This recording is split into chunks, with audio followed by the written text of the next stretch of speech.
She smells like pig manure. My cousin whispered it loud enough for the whole room to hear. A few snickers followed, bouncing off the marble walls of the Hastings estate. I didn't flinch. I sat there in my boots, still speckled with dried mud, my flannel shirt faintly carrying the scent of this morning's chores. They thought I was a joke, the farm girl who didn't belong. But Grandpa always said, they laugh loudest when they're most afraid of being seen. What they didn't know was that Grandpa had cameras running, that he'd seen everything, the sneers, the silence, the scorn. And what they really didn't expect? That I'd be the one inheriting everything. When the lawyer read my name, their smiles died. The room froze. And suddenly, it was them who didn't belong. I could feel the polished leather chairs shifting uncomfortably around me. No one made eye contact, not even when I smiled faintly and nodded a polite hello. I'd shown up 10 minutes early not to impress anyone, just out of habit. On the farm, if you're on time, you're late. The moment I stepped through the tall double doors of the estate, the scent of gardenias hit me artificial and heavy, clashing against the faint trail of hay and pig bedding still clinging to my boots. I didn't have time to change. Grandpa's pigs don't feed themselves, and I wasn't about to miss morning chores just because the family finally remembered I existed. Alexis, my cousin, wrinkled her nose and leaned into her fiancé. She could have at least showered, she muttered. Oh, I think she did in pig slop, he laughed. I ignored them. The long table was set like it was Christmas dinner, polished silverware, crystal glasses, and folded napkins that none of us would touch. But instead of a feast, the centerpiece was a mahogany box containing Grandpa's will and a silence so sharp it cut through silk. Uncle Todd wore a designer suit he probably bought for this very occasion. Aunt Karen's earrings glinted with tiny diamonds that caught the light just right, probably for the camera. Oh, yes, I noticed the camera crew tucked discreetly in the corner. Grandpa always did things by the book, but this felt theatrical. I took a seat near the end of the table, not at the very end, but close enough to feel like an afterthought. The chair wobbled slightly. No one offered me a cushion. Beside me, one of the younger cousins giggled and whispered, "Does she even own a real pair of shoes?" I pressed my hands together in my lap. I didn't look up. Not yet. My skin was flushed. Sure, embarrassment, frustration, maybe even fury. But I'd learned something important on the farm. Storms pass quicker when you stand still. The double doors creaked open again. Mr. Gallows, my grandfather's longtime lawyer, stepped in with his usual solemn gait. Tall, silver-haired, and unreadable. He looked like he'd been carved from salt. He set his briefcase down, adjusted his cuffs, and said simply, "Let's begin." And just like that, the game was in motion. I wasn't invited to play, not really, but I was already on the board. The reading began like a carefully choreographed ballet, every name, every asset delivered with a crisp cadence from Mr. Gallows' lips. It didn't take long for the room to settle into smugness. "To my son, Todd Thompson," the lawyer intoned, "I leave the lakefront cabin in Vermont, the Mercedes collection, and the wine cellar contents." Uncle Todd straightened his tie like he'd just been knighted. His wife, Karen, leaned in and whispered something into his ear. He smiled. I didn't care to know what she said. "To Alexis Marshall, my granddaughter, I bequeath the Paris flat and the personal jewelry vault, including the blue sapphire brooch belonging to my late wife." Alexis gasped. "The brooch? Oh my God." "Of course it's hers," Aunt Karen beamed. "It always belonged with someone refined." I clenched my jaw. Grandpa used to show me that brooch when I was little. He'd hold it to the sun so I could see the way the light broke into blues and purples. He never showed it to Alexis. But none of them knew that. The gifts kept coming. Real estate, stocks, antiques, boats. Each name called out like a validation stamp.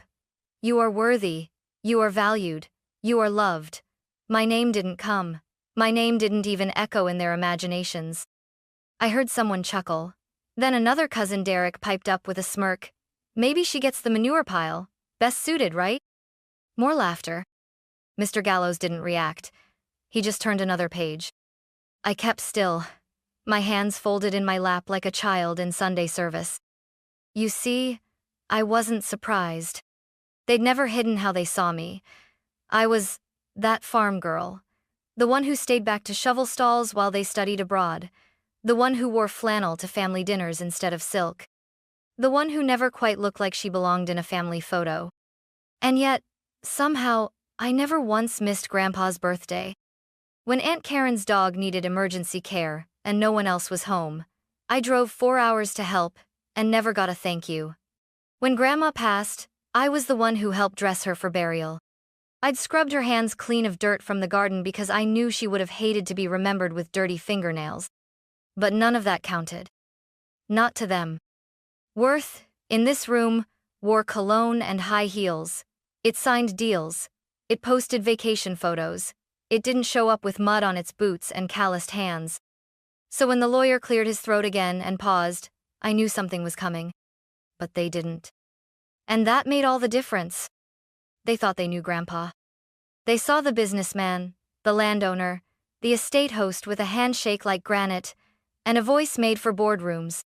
But they didn't know the man who used to sneak me peanut brittle during my chores, who once took me out to the pasture just to show me how the wind changes before a storm. They didn't know the man who let me paint wildflowers on the side of the barn and never told a soul. They didn't know about the cameras either. 3 summers ago, Grandpa called me into the tool shed, where the air smelled like cedar and grease.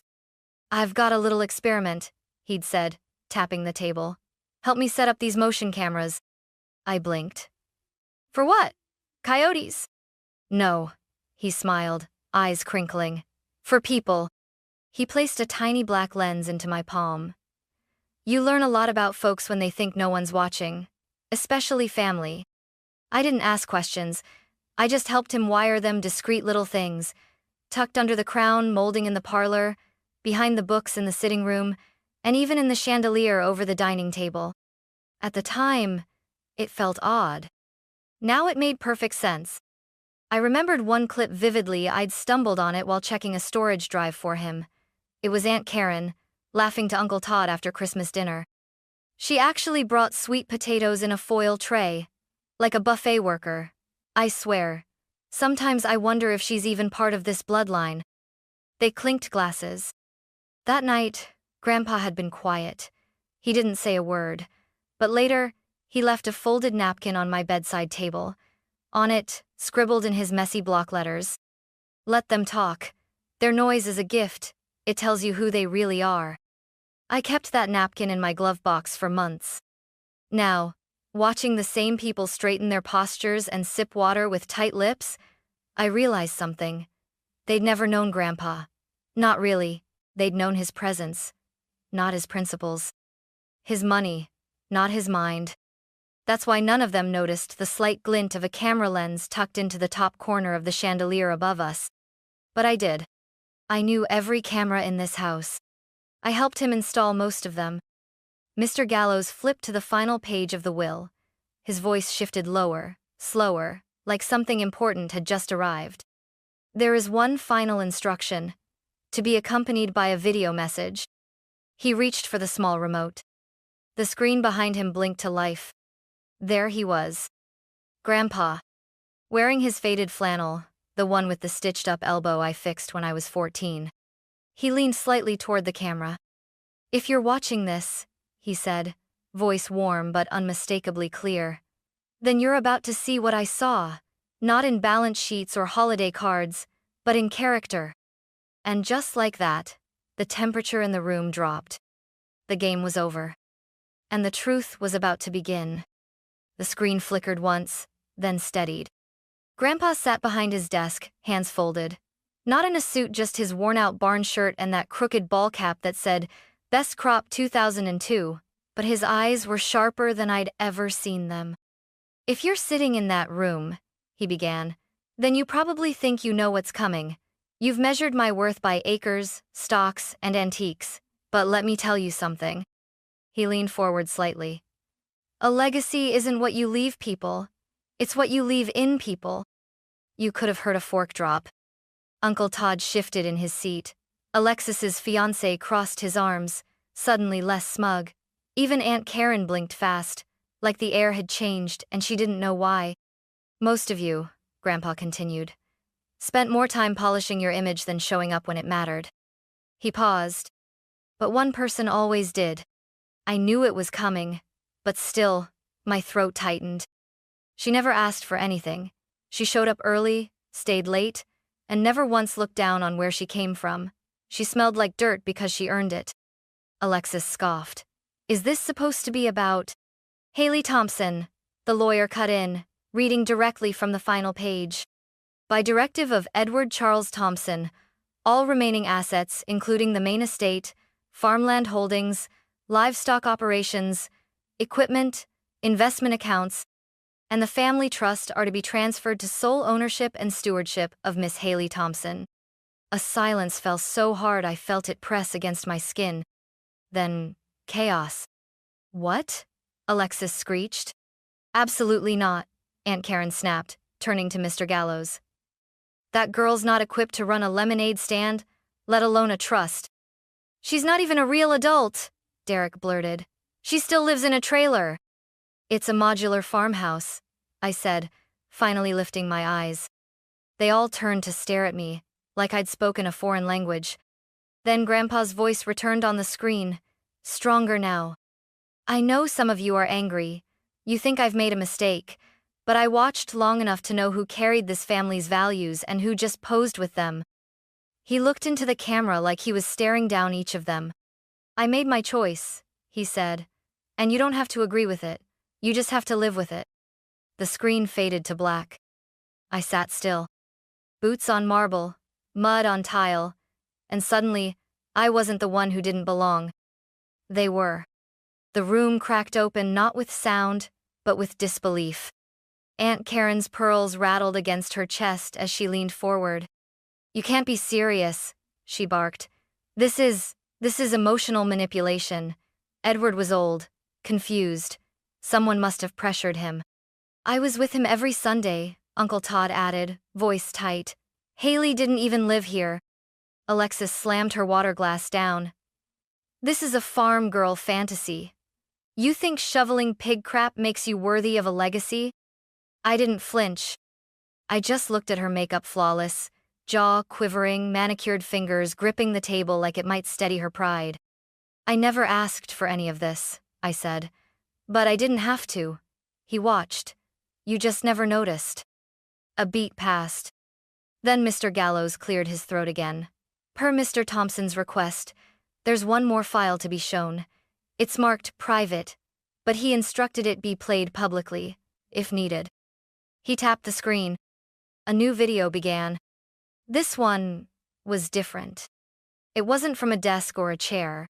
It was from a handheld camcorder, shaky, raw, with Grandpa in a hoodie, standing in the barn. His voice was quieter, almost intimate. If this is being played, it means they're fighting you. He looked directly into the camera. Let them. He chuckled softly. They'll scream. They'll twist it. They'll even call it theft. But Haley, you don't owe them comfort. The footage shifted. Grandpa now standing next to me. Sometime last fall. We were loading feed bags. I was sweating, swearing under my breath. He turned to the camera, grinning. You see this? This is what legacy looks like. It doesn't wear heels. Someone behind me gasped. The camera panned toward Alexis and Derek, caught weeks ago gossiping on the back veranda, mocking Grandpa's memory. Honestly, once he's gone, I say we bulldoze the whole place and flip the land. Exactly, Derek had said. No one needs another hayfield in this family. The room froze. I turned slowly to look at them. Neither one could meet my eyes. Grandpa installed the cameras himself, I said. With my help. You, what? Uncle Todd breathed. Every corner of this house. He saw the smiles and the sneers. I stood, letting the chair creak behind me. He knew you'd try to discredit me, so he gave me more than land. He gave me proof. Mr. Gallows stepped in again. For the record, all documents have been reviewed by independent legal counsel. The estate transfer is binding and irrevocable. Aunt Karen's lips parted, but no sound came out. Alexis finally snapped. You think you can just waltz in here smelling like manure and own us? I let her words hang. Then I smiled, not in triumph, but in clarity. I don't want to own anyone, I said, but I will not shrink so you can stay tall. I reached into my bag and pulled out a sealed envelope.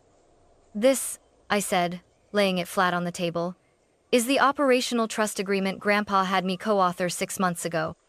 I've been shadow managing the farmland and the equipment vendors under a third-party LLC. While you were planning renovations for your Paris flat, Alexis, I was negotiating livestock subsidies. Silence. Pure. Sharp. No one laughed now. I earned this, I finished. With my hands, with my grit, with the part of him you all forgot he had soul. And then, for the first time that afternoon, I sat back. The lawyer nodded. No one said a word. Because what do you say? When the girl you mocked becomes the one holding every key? That night, I couldn't sleep. Not because of victory, and definitely not out of joy. There's a strange silence that follows being seen for the first time. Like you've stepped out of a storm only to find that the world still hasn't noticed the mud on your boots has dried. I sat on the guest bed in the estate's east wing. The same room Grandma used to keep for visiting missionaries and unmarried cousins. The sheets smelled of starch and lavender, like someone had tried to erase time with laundry. My phone buzzed. 1:14 a.m. Alexis. We were all emotional. Grandpa wouldn't want this to come between us. Let's meet. 1:38 a.m. Uncle Todd. What happened back there was unexpected. If you need help managing the trust, I have experience. 2:03 a.m. Aunt Karen.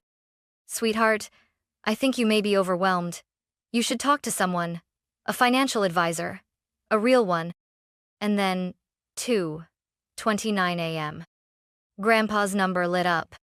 My heart jumped just a little before I remembered. Of course, it wasn't him. It was the backup phone he'd given me months ago. In case the big ones stop listening, he'd said with a wink. I still hadn't deleted his contact. I let it ring once. Then silence again. They were scrambling now. Reaching out not because they missed me, but because I had something they wanted. But I remembered. I remembered all the years they ignored my birthday. The times they called me Mud Girl at Thanksgiving.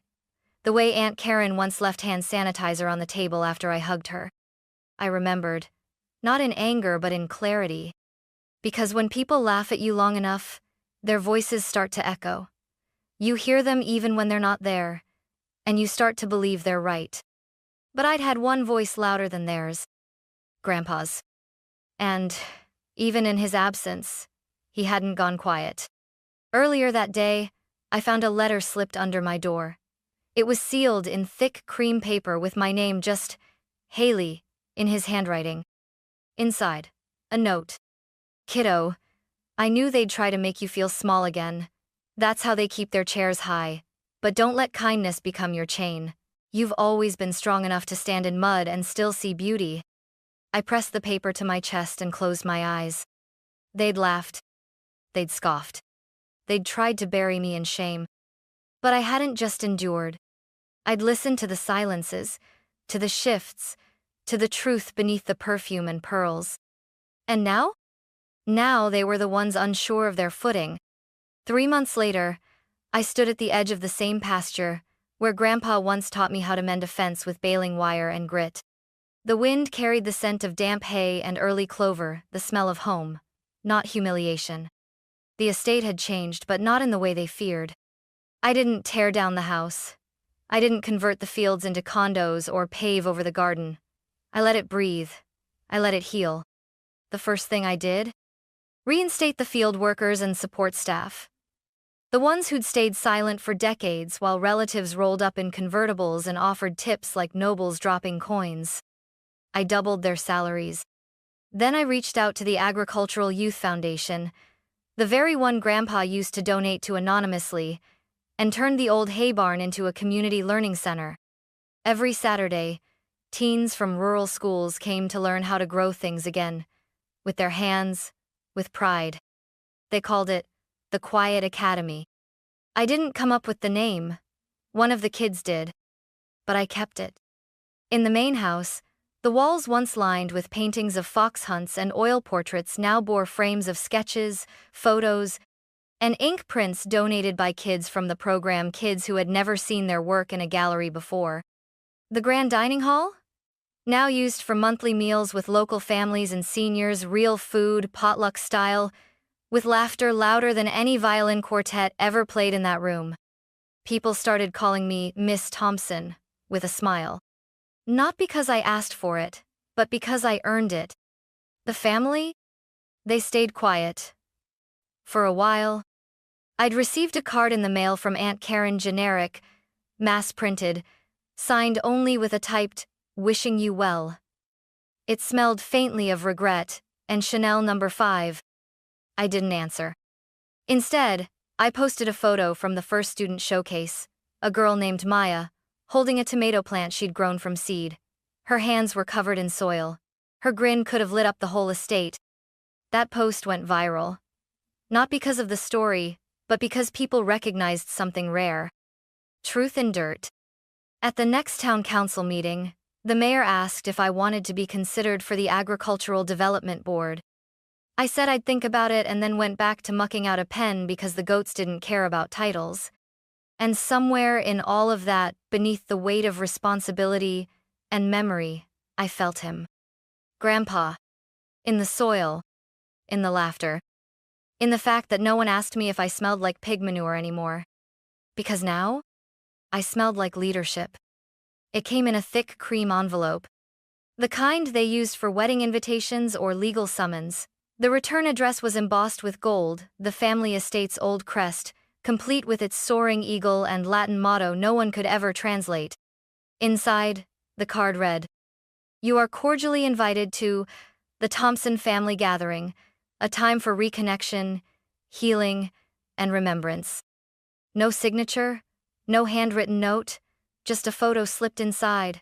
Alexis holding a mimosa near the fireplace, Aunt Karen mid-smile, Uncle Todd in a blazer at least one size too small. They looked like stock images for a wine brand. And like always, I wasn't in the picture. I stared at it for a long moment. Then walked over to the drawer where I kept Grandpa's letters. At the very bottom was the oldest one, the first he'd written me after Grandma died. It was just one line. "Build something that speaks louder than you ever could." So I picked up a pen. Not to reply, but to finish the card.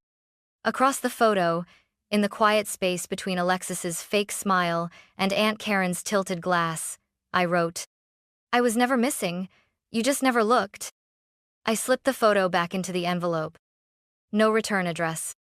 No note. Just sent. Let the silence answer them for once. The following week, I opened the new community gallery we'd converted from Grandpa's tractor shed. People from 3 counties showed up, not because of the name, but because they'd heard something real was happening in this place.